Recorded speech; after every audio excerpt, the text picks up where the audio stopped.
Hace una semana atrás, Córdoba se estremecía con imágenes que llegaban desde Villa El Nylon y también con la información de un brutal tiroteo que terminaba con una persona muerta. Apenas un botón de muestra de lo que pasa. Bueno, una semana del primero de los asesinados, porque en menos de 48 horas también caía otra persona, el hermano, justamente al día siguiente, el hermano de quien había sido asesinado en primera instancia. Juan Federico está con nosotros. ¿Qué tal, Juan? ¿Cómo andás? Especialista. ¿Cómo andan? También. Muy buenas noches. Bueno, la verdad que se conocen detalles de lo que pasa, digamos, en uno de los tantos lugares complicados de Córdoba.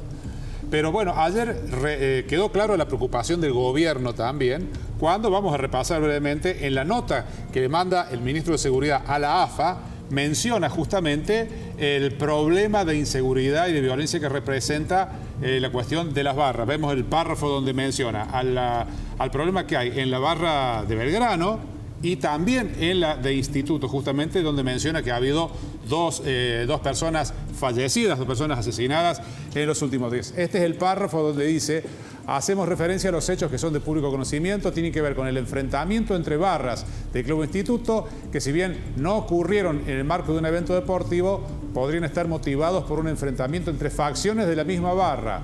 También menciona que dentro de la barra de Belgrano existen amenazas por redes y demás. Pero bueno, esto patentiza el diagnóstico que tiene el gobierno respecto de lo que está pasando y que no tiene solución allí, ¿no? ¿Y qué está sucediendo? También es la pregunta, ¿no? En Villa El Nylon. Bueno, en la guerra de Villa El Nylon, sin lugar a dudas, aparece esta disputa territorial porque quien hoy manda en el interior de Villa El Nylon, manda en el interior de la barra que es conocida como Los Ranchos. Ajá. ¿Y quiénes son Los Ranchos?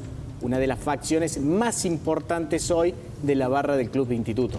O sea, hay una conexión directa. Manejar Villa El Nylon es manejar los negocios ilegales, absolutamente. El narcomenudeo, los kioscos, los peajes para los delincuentes. O sea, el delincuente que sale y roba neumáticos, roba garrafas, lo que sea, y quiere guarecerse en Villa El Nylon, bueno, siempre hay que pagar un peaje a los que mandan, a los que dominan en el interior de ese asentamiento. Y al mismo tiempo, al igual que lo que sucede en los otros grandes clubes de Córdoba, hoy pertenecer a la barra brava de Instituto es mover millones de pesos. Ajá. Millones de pesos en los días de los partidos, es controlar los naranjitas que están en los alrededores, o por lo menos la mayoría de los naranjitas hablan los que conocen que en los últimos tiempos, a través de la violencia, naranjitas históricos fueron corridos de sus lugares. Ajá. Y en esos lugares empiezan a aparecer los barras bravas. Y al mismo tiempo también empiezan a controlar el movimiento interno de cada tribuna, los consumos en cada tribuna, que eso también tiene todo un mercado paralelo. Es un poder, es el dominio total, y que esto se va agigantando, porque hablar de barras bravas en Córdoba, digo, hoy estamos hablando de Instituto, que tenés Los Ranchos, claro, y los Capangas. Hablas de Talleres, hablamos de la mega organización que es la Fiel. Hablas de Belgrano y hablamos de los Piratas. ¿Qué tienen en común los Piratas, la Fiel, los Capangas y los Ranchos?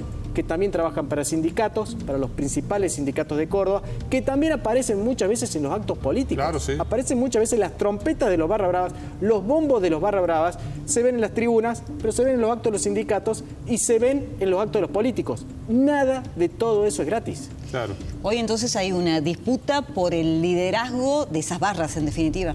Claro, la disputa es... los negocios que hay. Claro, y detrás de eso, los negocios. De la barra y del nylon. O sea, la disputa territorial en el nylon se lleva de manera directa a la cancha. Estas imágenes que son tan estremecedoras, que dieron la vuelta al país, de los tipos armados horas después de este enfrentamiento donde hubo un muerto. Ese enfrentamiento se trató de esto justamente, ese intercambio de disparos durante la madrugada hace 7 días atrás. Claro, hace una semana fue asesinado un joven de apellido Gómez, de 30 años. Desde hacía varias horas había un intercambio de tiros, pero feroz, en el interior del barrio entre dos grupos. Los ranchos, por lo menos varios de los ranchos, que en ese video está muy claro quiénes son, todos integrantes de los ranchos, que eso también es muy llamativo. La justicia todavía no los logró identificar. En el barrio esas caras las ven una por una y dice, este es tal, nombre, apellido, apodo, prontuario. Todos se conocen. Y así como se ve, más allá de que acababa de ocurrir un enfrentamiento, así se desplazan por las calles con esas armas, digamos. Con esas armas. Total impunidad dentro del barrio, en las callecitas de... Ese video fue filmado jueves a la tarde, horas después del primer asesinato, que todavía no se sabe el primer asesinato, si lo mata la otra banda o si lo mata un balazo policial. Cuando llega la policía. Porque todavía no están los peritajes.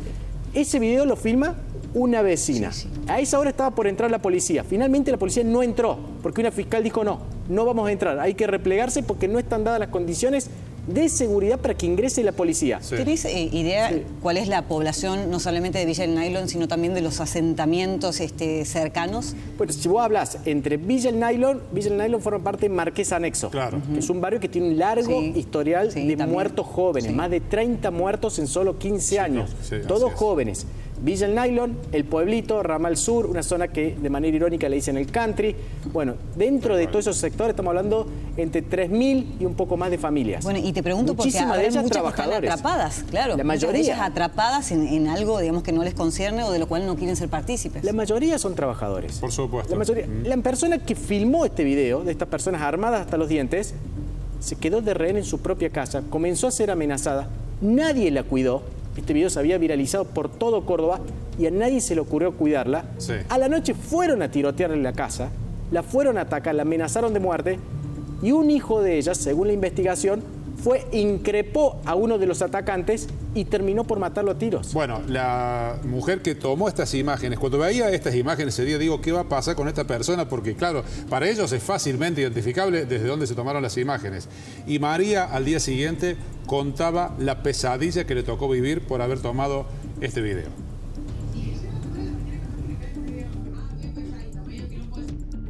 Yo ya estoy cansada, la verdad.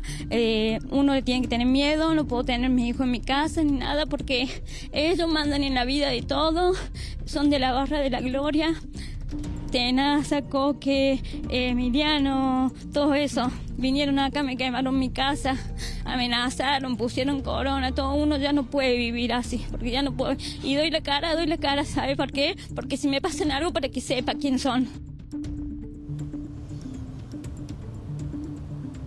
Bueno, esta pobre mujer allí enumera a algunos de los integrantes conocidos por todo el barrio, por supuesto. Por todo el barrio, por todo el club. O sea, estaba hablando de personas muy, pero muy conocidas. Personas que hasta ahora, según se conoce, no tienen ninguna orden de captura en su contra. O sea, ahora, Juan, esas personas, el domingo, que el gobierno de Córdoba, el Ministerio de Seguridad, dice estar muy preocupado por la seguridad de Belgrano Talleres, pero involucra a la barra de instituto. Sí. Todas estas personas pueden ir a la cancha. Claro. Y nada les impide ingresar a la cancha el domingo a la noche. Ahora, una vecina como María, ¿no? Creo que se llama María, que es uno de los vecinos honestos, trabajadores del barrio, que tiene que vivir esto. Después, ¿qué pasó? Le quisieron quemar la casa, le pusieron irónicamente y de manera amenazante una corona fúnebre. ¿Qué pasa con la casa de ella, con su vida? ¿Hay alguna seguridad que le hayan proporcionado? No hay ninguna seguridad. Nada. No, porque el Estado 2 veces en los últimos días anunció operativo saturación en la villa. Fueron a la mañana muy temprano, pero, oh casualidad, horas antes, nos cuentan los propios vecinos, los principales miembros de la barra, se fueron ellos y se fueron las armas. Claro. Y cuando la policía se iba, volvían ellos y volvían las armas. ¿Cómo y quién dejó crecer todo lo que estás contando, en definitiva? Bueno, hay muchos años de desidia, porque este diagnóstico se conoce desde hace años. No es la primera vez y lamentablemente no es la última vez que vamos a hablar de Villa El Nylon dentro de una crónica policial, como no hemos hablado del Marqués Anexo. En Marqués Anexo se ha hablado tanto de la muerte joven que hace unos años en el gobierno de la Intendencia Ramón Mestre se hizo un parque educativo. Se lo inauguró con todos los colores, incluso estuvo el que era presidente de la Nación, Mauricio Macri. Hoy los vecinos te dicen que ese parque lo comandan los narcos. Mira vos. Y que no cualquiera puede ingresar a jugar, y que no cualquiera... Y vos vas a los barrios, y detrás de los grandes polideportivos sociales que han creado en los distintos sectores conflictivos, yo hace poco estuve en Bajo Pueyrredón, y ese lugar lo usaban para fumar el pipazo. Mirá vos, vamos a Villa La Tela y lo usan de estacionamiento muchos de los narcotraficantes del lugar. En Marqués Anexo, recuerdo en la década del 90, el entonces intendente Rubén Martí, un polideportivo en Marqués Anexo, recuerdo, con claro, pileta, todo lo demás, bueno, buscando contrarrestar el avance de estas cosas, como pasó con el parque educativo que llevó Mestre, y ha quedado en poder justamente de quienes manejan verdaderamente el barrio. Claro, es crónica de una impotencia estatal que termina en esta violencia y en territorios que muchas veces a los políticos de todos los colores les enoja cuando dicen que no tienen el dominio estatal. Pero los vecinos te dicen, mira, yo me animé a filmar, me animé a denunciar. Ahora tiene un hijo preso porque por defender tuvo que matar a otra persona. Muchos se tuvieron que mudar, otros tienen una corona funeraria en la puerta de sus casas. Y estas barras cada vez tienen más de estos lugares se van quedando con las propias propiedades de la zona, a la que después utilizan como búnker para droga, o directamente la alquilan y la utilizan ellos. ¿Actualizás en qué está entonces la investigación, en definitiva? La investigación, hay 2 asesinatos. Del primer asesinato todavía no se sabe si un balazo policial o un balazo entre las barras. De todos modos, la fiscal Claudia Palacios libró 2 órdenes de captura por ese primer crimen, que es contra una persona que tiene un largo prontuario, que es Mariano El Tuerto Cabanillas. Que tuvo muchos años en la cárcel. 26 años preso. Supuestamente es el prófugo más buscado de Córdoba. Nosotros hace unas pocas horas hablamos con él en la radio. Difundiste en Cadena 3 un audio. En Cadena 3 hablamos, él y su hijo están siendo buscados. Él dice, jura y perjura, que él no participó de esa balacera y dice que no tiene ninguna intención de presentarse ante la justicia. Y por el segundo asesinato, anteayer se presentó el hijo de la mujer que había filmado el video y ya quedó detenido.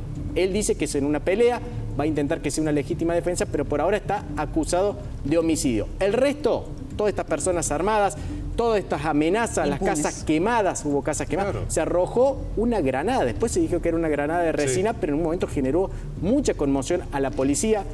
¿A cuánto está de la ciudad de Córdoba, digamos, de este barrio? No, pero de este barrio, ¿a cuánto estamos?